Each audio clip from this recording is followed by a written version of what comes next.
사연을 소개하겠습니다. 어느 날 저녁 식사를 하던 중 제가 회사 이야기를 꺼냈습니다. 저기 곧 사장님이 바뀔 것 같아요. 뭐? 사장이 바뀌다니? 그게 무슨 소리야? 그럼 설마 네가? 아니에요. 제가 뭐라고 사장을 하겠어요. 제가 별일 아니라는 듯이 말을 하고 있었지만 순간 엄마의 표정이 말이 아니었는데요. 곧 엄마 목소리가 높아지기 시작했습니다. 뭐? 그게 무슨 소리야? 그럼 누가 사장으로 온다는 말이야? 그게 사장님 조카라고 하던데. 사장 조카라면 누구를 말하는 건데? 사장님 동생분 아들이라고 하더라고요. 제 입에서 사장님 동생이 거론되자마자 아버지가 놀란 채 물었습니다. 동생 아들? 설마 영준이를 말하는 거냐? 맞아요. 이영준이라고 했던 것 같아요. 혹시 아버지도 아는 사람이에요? 영준이가 의대 간다고? 몇 년간 공부만 했지 아마? 몇 년이 뭐야? 6년도 넘게 의대 간다고 공부만 했었는데 잘 안 됐나 보네. 저도 사장님한테 그 얘기는 들었어요. 의대 가려고 계속 공부만 했었다는데 결국에는 잘 안 됐다고 하더라고요. 그럼 의대 포기하고 다른 대학을 간 건가? 그냥 땡땡대학교 나왔다고 하더라고요. 뭐? 땡땡대학교? 순간 아버지의 입에서 실수가 터져 나왔습니다. 그 실수의 의미를 누구보다도 잘 알고 있었기에 저도 아버지를 따라 웃고 있었는데요. 아니 그럼 그런 실력으로 의대를 간다고 몇 년을 그러고 있었던 거야? 그렇잖아도 사장님도 황당하다는 듯이 말을 하더라고요. 근데 그런 사람한테 회사를 맡긴다고 했다고? 사장이 직접 말한 거냐? 네, 오늘 사장님이 직원들 앞에서 공표했으니까 확실한 거겠죠? 제가 씁쓸한 표정으로 대답하고 있었는데요. 엄마가 다시 목소리를 높여 아버지를 원망했습니다. 그러게 내가 뭘 했어? 처음부터 그런 회사 가면 안 된다고 몇 번이나 말했잖아. 데려갈 때는 온갖 가만히설로 데려가 놓고는 이제 와서 핏줄을 안 치겠다. 이래서 내가 처음부터 그렇게 말렸던 거야. 근데 당신한테 나온 말도 없었던 거야? 글쎄, 요즘 많이 바쁜 모양이더라고. 당신 이제 어쩔 거야? 어쩌긴 뭘 어째. 당신이 지금 남 일 말하듯 말할 때야? 그래서 처음부터 내가 그렇게나 반대했는데 당신이 기철씨 그런 사람 아니라고 믿어달라며.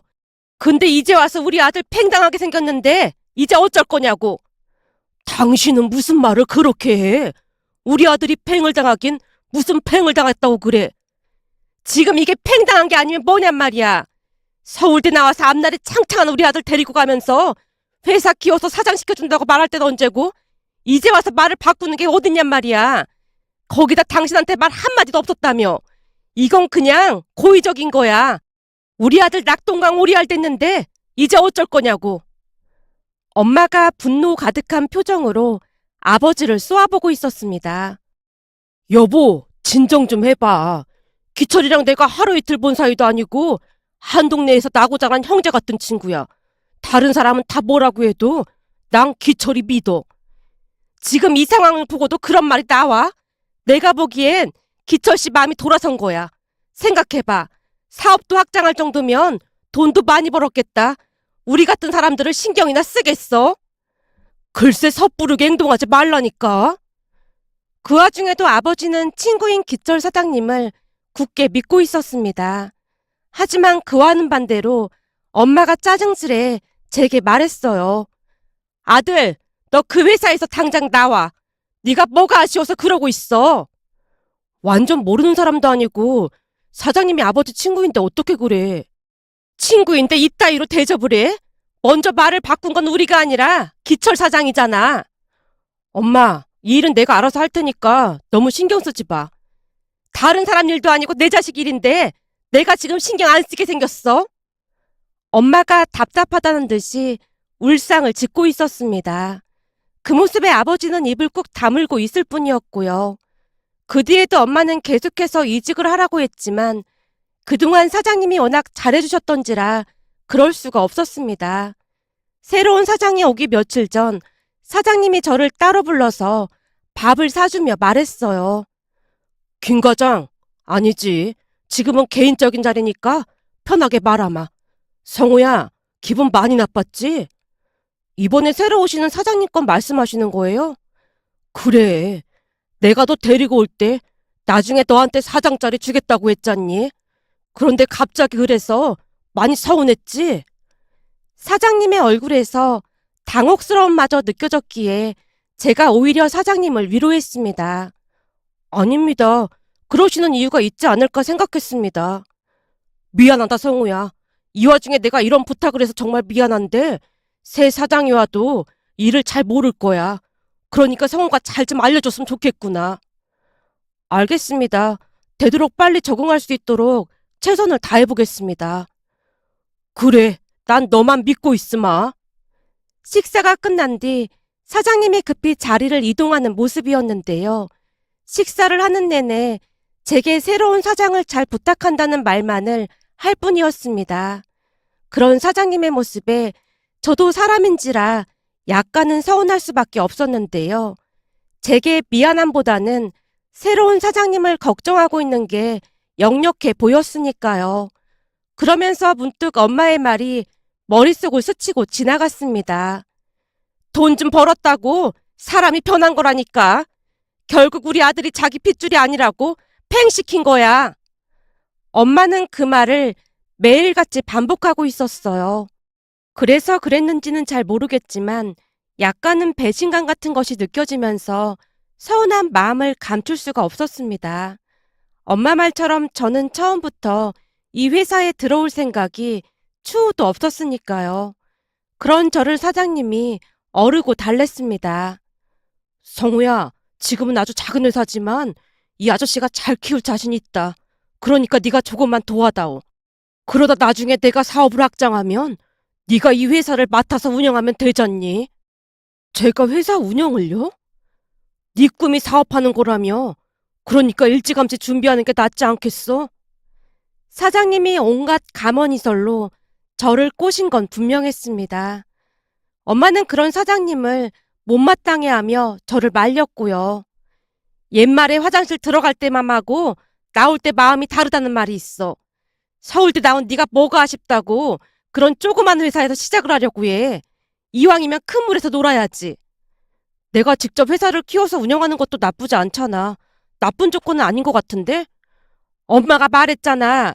사람 마음이라는 게 참 간사한 거라고. 그러니까 섣불리 생각하지 말고 잘 생각해봐. 확실한 건 엄마는 반대야. 특히나 네 아버지 친구 회사잖니. 그것도 그냥 친구가 아니라 하나뿐인 절친이잖아. 혹시나 나중에 얼굴 붉힐 일이 생길 수도 있고 말이야. 난 무조건 반대야. 엄마가 몇 번이나 반대 의사를 표했지만 저는 이미 마음을 굳힌 상태였어요. 아버지 또한 저를 응원해줬고요. 그래, 네가 키워서 직접 사장까지 하면 그보다 좋을 게 뭐가 있겠어. 아버지는 무조건 찬성이야. 거기다 예전부터 기철이 머리가 아주 비상했거든. 머리 좋은 두 사람이 힘을 합하면 한번 해볼만 할 거야. 결국 제가 지금의 회사에 들어가겠다고 선포를 했고 엄마가 걱정 가득한 표정으로 한숨만 내쉬고 있었습니다. 그런데 갑작스레 사장님 동생분의 아들이 사장으로 온다는 말에 엄마뿐만 아니라 아버지도 많이 놀란 모습이었어요. 하지만 아버지는 티를 내지 않으려 노력하는 모습이었습니다. 그렇게 얼마 뒤 새로운 사장이 부임해왔고 제가 업무에 대해 브리핑을 하고 있었는데요. 잠시 이야기를 듣고 있던 새로운 사장이 짜증스레 말을 꺼냈어요. 그만하면 됐고 정리해서 내 책상에 갖다 놔요. 그리고 전 사장님이 김 과장한테 유난히 각별했다고 들었는데 저는 인맥 따지고 그런 사람이 아닙니다. 네? 그게 무슨 말씀이세요? 그러니까 내 말은 김 과장 아버지와 전 사장님이 절친이라면서요. 지금부터는 그런 인맥으로 일할 생각하지 말고 제대로 하라 그 말입니다. 아, 네, 알겠습니다. 그리고 비록 내가 김 과장보다 나이는 어리지만 사장 대우 똑바로 하고요. 네, 알겠습니다. 라며 제가 자리로 돌아왔는데요.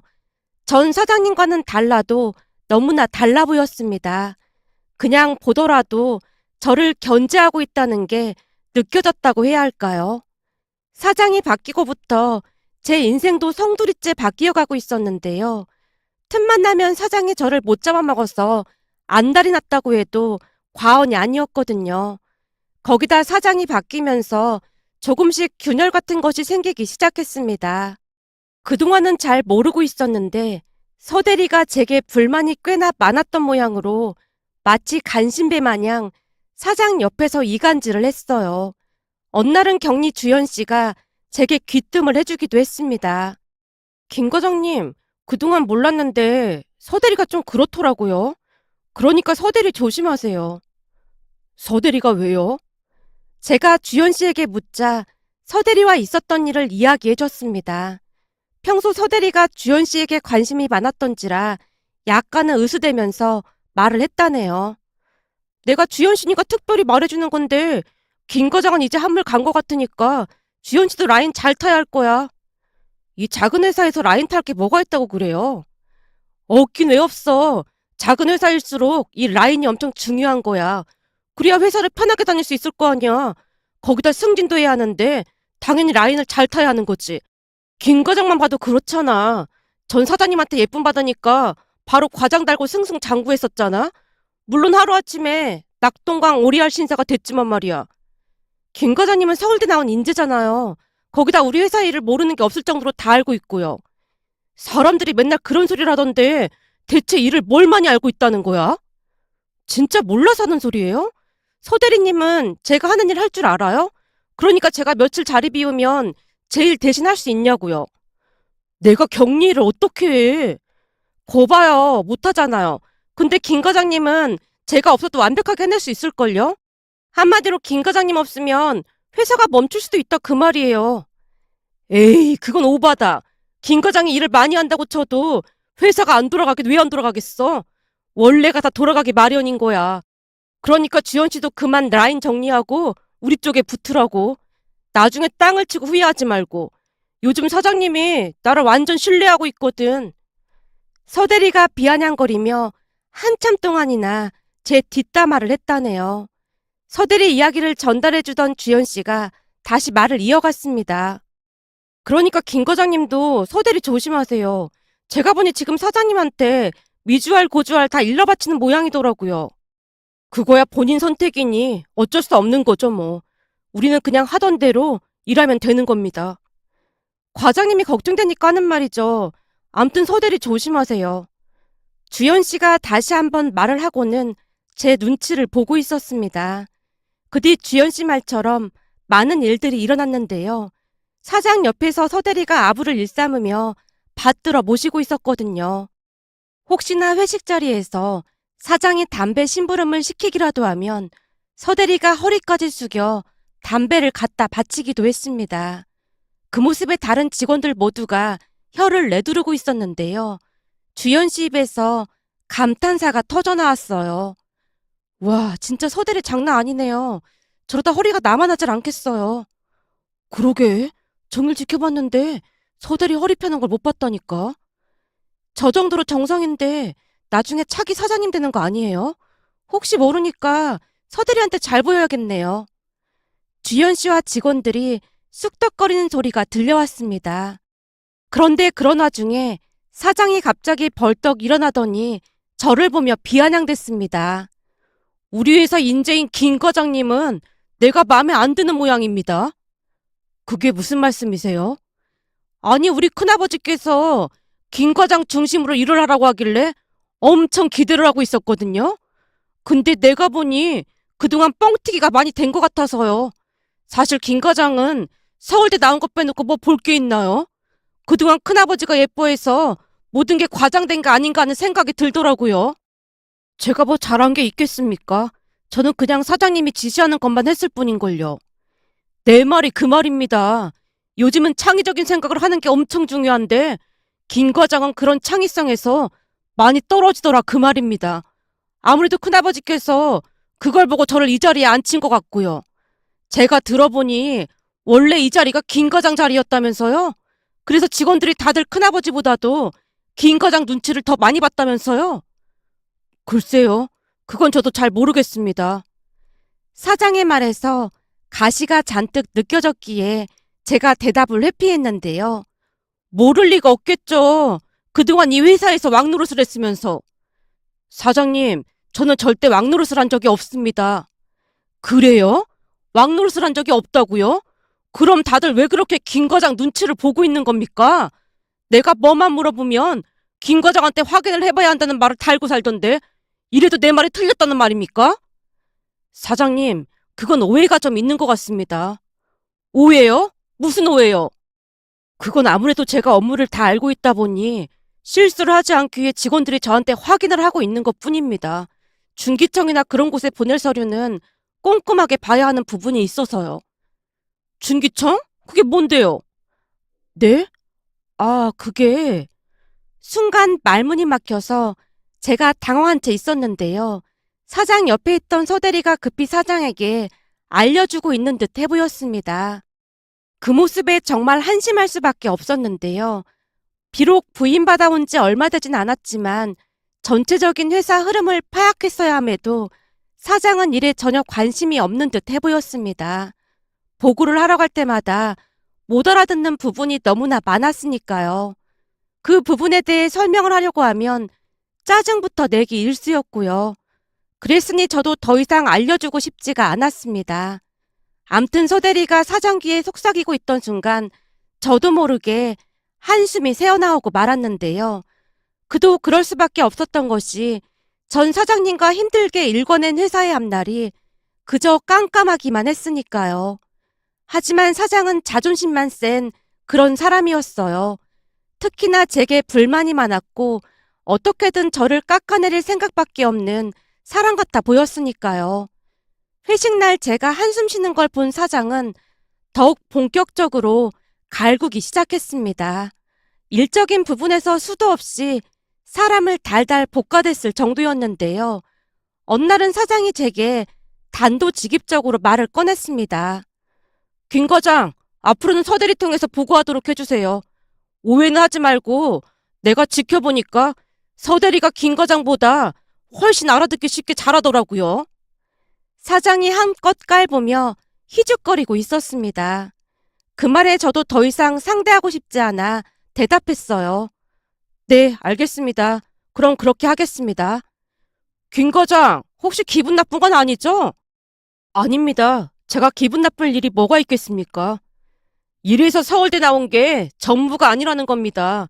공부만 잘해서 혼자만 똑똑할 뿐이지 회사에는 도움이 전혀 안 되잖아요. 사장이 워낙 막말을 많이 했었기에 그날도 그냥 참아 넘기고 말았는데요.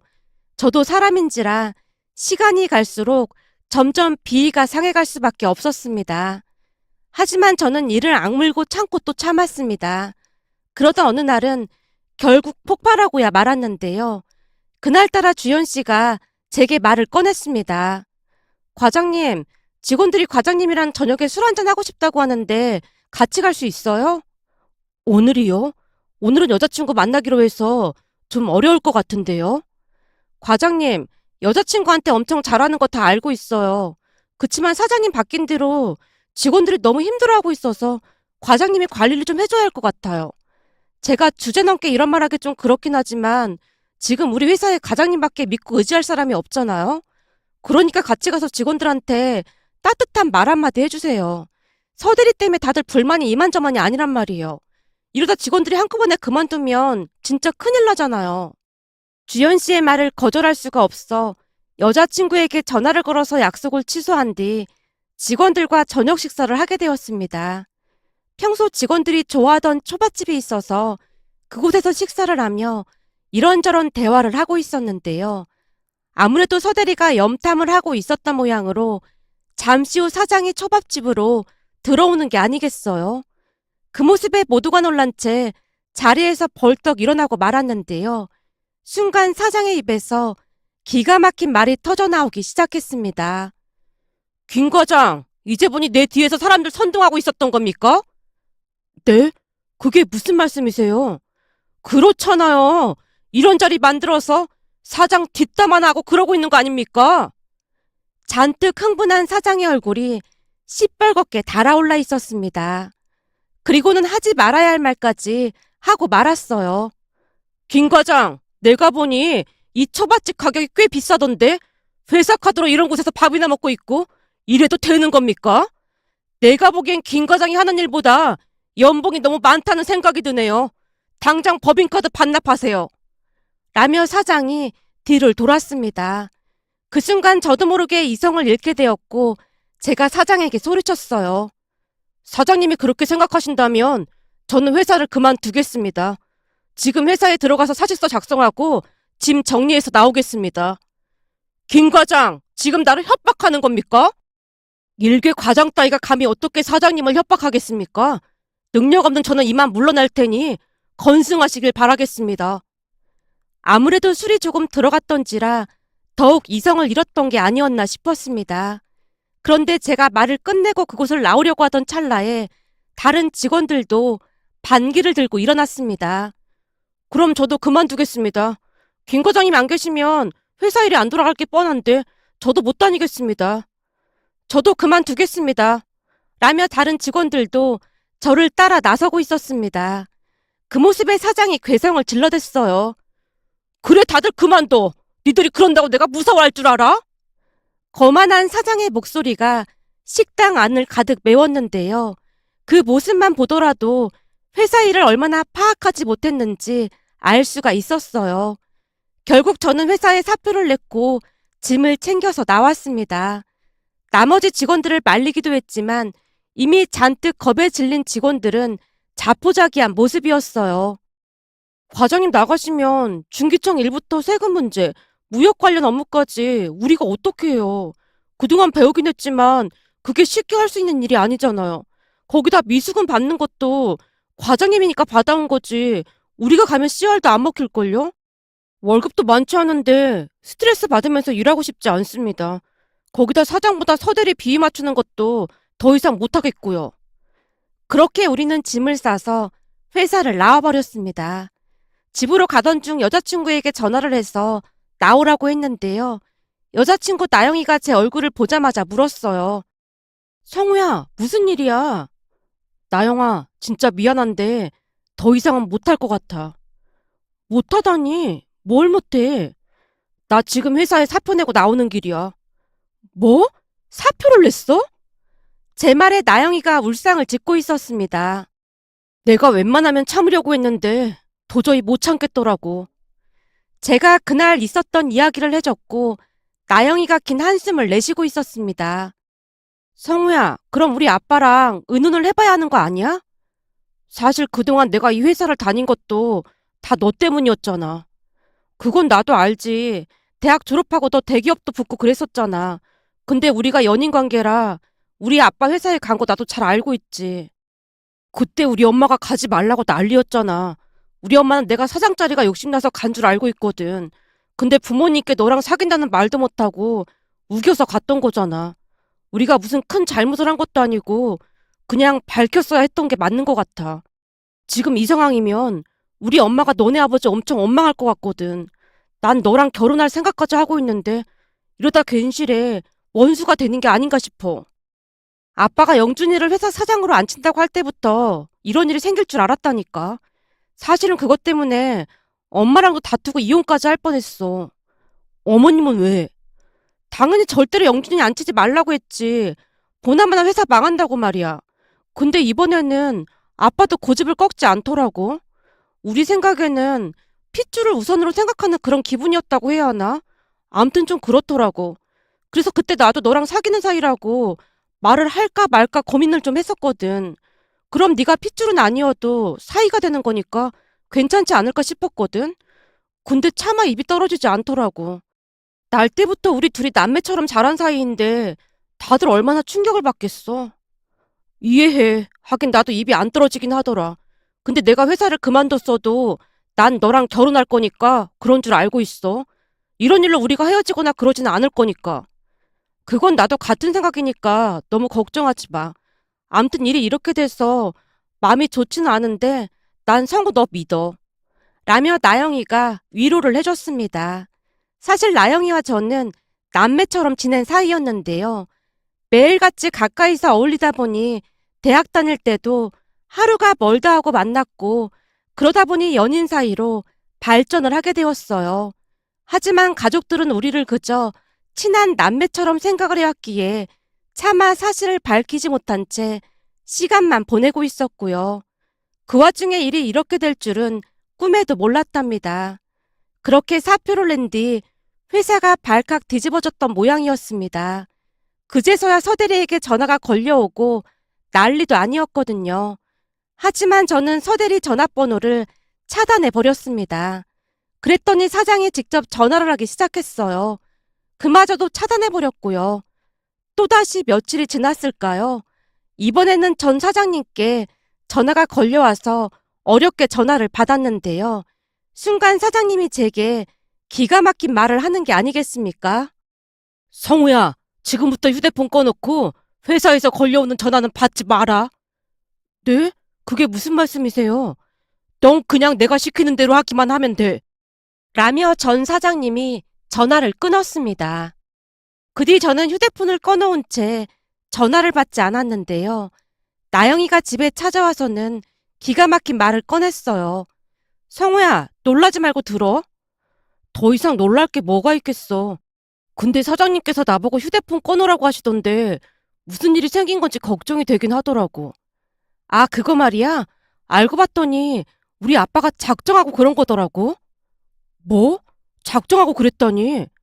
사실은 우리 아빠가 우리 둘이 사귀는 거 눈치채고 있었더라고. 나영이의 말을 정리해보자면 전 사장님은 우리 둘이 사귀는 걸 알고 있었답니다. 그래서 오히려 안심을 했다고 하는데요. 오랫동안 저를 지켜봤기에 그 누구보다도 저를 신뢰하고 있었다네요. 그렇게 사장님이 제게 회사를 물려줄 생각을 하고 있던 어느 날 사장님 동생분이 찾아와서 뜬금없이 당신의 아들에게 사장 자리를 내주라고 했답니다. 물론 처음에는 사장님이 강하게 거절했지만 그동안 자금난이 생길 때마다 도와준 것을 빌미삼아 압박을 했던 모양이었어요. 사실 동생분이 많이 도와준 건 사실이었으니까요. 그 부분은 저도 일부 알고 있었던 부분이었습니다. 결국 고민에 빠진 사장님이 이런저런 생각을 하다가 조건을 받아들였다고 합니다. 하지만 조카의 인성을 이미 파악하고 있던 사장님은 얼마 가지 않아 회사에 문제가 생길 걸 이미 예상하고 있었고 그걸 빌미로 조카를 내쫓을 생각이었다고 하네요. 아빠가 그러시더라고. 물론 작은아빠에게 돈을 다 갚았지만 우리 둘이 결혼하게 되면 사위한테 주는 꼴이 되는 건데 작은아빠가 난리 칠 거라고 말이야. 그렇잖아. 작은아빠 입장에서는 그렇게 도와줬는데 팽당했다고 생각할 수도 있는 거니까. 근데 우리가 사귀는 건 언제부터 알고 계셨던 거래? 아빠도 처음에는 몰랐다는데 어느 날 네가 휴대폰을 회사에 두고 나간 날이 있었다는데 그때 내가 보낸 문자를 우연히 봤던 모양이야. 평소 우리가 하던 대화랑은 많이 달랐으니까 이상하게 생각을 하셨겠지. 그래서 알아보다 보니까 우리 둘이 사귀는 걸 알게 되셨다고 하더라고. 한마디로 아빠는 사촌동생이 어떤 사람인지 잘 알고 있어서 이런 일이 일어날 걸 미리 알고 계셨던 것 같아. 근데 아빠가 생각했던 것보다 훨씬 빨리 일이 일어났고 말이야. 그러니까 성우 너는 그냥 모른 척하고 있어. 그 말만을 하고는 나영이가 돌아갔는데요. 그 뒤 회사가 난리가 나면서 영준 사장이 빌미를 제공하게 된 셈이죠. 결국 영준 사장은 사장 자리에서 내쫓기듯 내려올 수밖에 없었습니다. 그리고 저는 모두의 예상대로 사장 자리에 올라갔고요. 어느 날 전 사장님이 제게 말을 했습니다. 사장을 아무나 하는 게 아니야. 얼마나 쉽게 봤으면 아무렇지도 않게 와서 억지를 부렸겠어. 그동안 자금난 겪을 때마다 동생이 도와준 게 있어서 차마 거절할 수가 없더라고. 근데 사장님께서 빌린 돈에 대해 이자까지 엄청 많이 쳐서 갚으셨잖아요. 그래도 마음의 빚이라는 건 어쩔 수가 없는 거야. 어려울 때 도와준 건 사실이잖아. 이제는 그 자리의 무게를 알게 됐으니까 더 이상 말을 안 할 거야. 근데 니들은 우리를 감쪽같이 속이고 있었더라. 어쩐지 대학 졸업하고 그 좋은 회사 다 마다하고 흔쾌히 우리 회사에 온다고 했을 때부터 조금 이상하긴 했어. 사장님이 저를 노려보고 있었습니다. 아니, 기회를 봐서 말씀드릴 생각이었습니다. 근데 다들 우리를 남매 보듯 하니까 이상하게 입이 떨어지지 않더라고요. 사람 마음이라는 게 어떻게 할 수 있는 게 아니잖아요. 처음에는 나영이 엄마가 충격을 좀 받은 것 같더구나. 그니깐요. 그래서 우리도 입이 안 떨어졌던 겁니다. 암튼 이렇게 된 김에 니들 결혼 서두르자. 양가 집안에서 놀란 마음을 진정시킬 틈도 없이 우리는 결혼식을 올렸습니다. 부모님도 큰 충격을 받은 모양으로 제게 도둑고양이라는 말까지 했을 정도였으니까요. 그 뒤 사표를 냈던 직원들이 다시 돌아왔고 그러면서 서대리가 가장 난감해질 수밖에 없었는데요. 사장 자리에 올라가자마자 제게 영준 사장 뒷담화를 시작으로 온갖 아부를 해대기 시작했습니다. 그 모습이 역겨워서 구토가 치밀어 오를 지경이었어요. 다른 직원들이 다들 혀까지 내두르며 인상을 쓰고 있었고요. 하지만 그런 서대리에게 아부하지 말라고 단도직입적으로 말을 하며 모든 건 업무로 평가를 할 것이라고 하자 씹은 듯한 표정을 짓고 있었습니다. 그 뒤 결국 눈치만 보더니 사표를 내는 모습이었어요. 물론 사표는 바로 처리했고요. 직원들 누구도 서대리 사표를 안타까워하는 사람이 없었습니다. 요즘도 하루하루 바쁘게 회사에서 일을 하고 있지만 회사가 승승장구하고 있는 모습에 하루하루가 행복하기만 하답니다. 며칠 전 아내와 함께 식사를 하던 중 아내가 말을 꺼냈어요. 영준이 말이야. 이번에 들어갔던 회사에서 또 쫓겨났다나 봐. 아직도 지가 사장인 줄 알고 그렇게 행동을 하고 다니나 봐. 예전부터 구제불능이더니만 평생 저러고 살 건가 봐. 작은아빠가 아빠한테 당신 밑에서 일하게 해주면 안 되겠냐고 물었다던데 아빠가 딱 잘라서 거절했다고 하더라고. 라며 아내가 어이없다는 듯이 웃고 있었습니다. 그 말을 듣다 보니 문득 예전 일들이 떠올라 이렇게 글 남겨봅니다. 오늘의 사연은 여기까지였습니다. 즐겁게 보셨다면 구독, 좋아요 부탁드립니다. 고맙습니다.